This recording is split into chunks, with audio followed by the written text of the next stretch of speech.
கள்ளக்குறிச்சி மாவட்டம் சின்னசேலம் அடுத்த வெட்டிப்பெருமாள் நகரம் கிராமம் பஞ்சாயத்துக்கு உட்பட்ட மரவாநத்தம் கிராமத்தில் மகாத்மா காந்தி தேசிய ஊரக வேலைவாய்ப்பு திட்டத்தின் கீழ் ரூபாய் 87 லட்சம் மதிப்பீட்டில் 3 இடங்களில் தார் சாலை அமைக்கும் பணியினை சின்னசேலம் ஒன்றிய பெருங்குழு துணைத் தலைவர் அன்புமணி மாறன் பூமி பூஜை செய்து துவக்கி வைத்தார். மேலும் இந்த நிகழ்ச்சியில் மண்டல துணை வட்டார வளர்ச்சி அலுவலர் ரேகா, ஊராட்சி மன்ற தலைவர் தென்னரசு பாண்டியன், ஒன்றிய இளைஞரணி அமைப்பாளர் கோம்பையன்,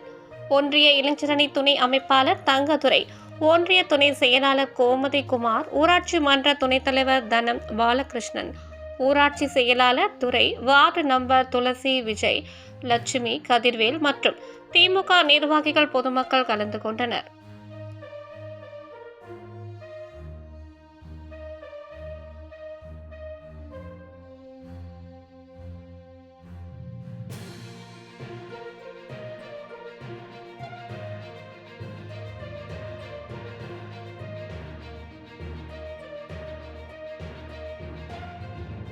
செய்திகளை உடனுக்குடன் தெரிந்து கொள்ள தீரன் நியூஸ் சேனலை சப்ஸ்கிரைப் செய்யுங்கள் மற்றும் பெல் பட்டனை அழுத்தி விடுங்கள்.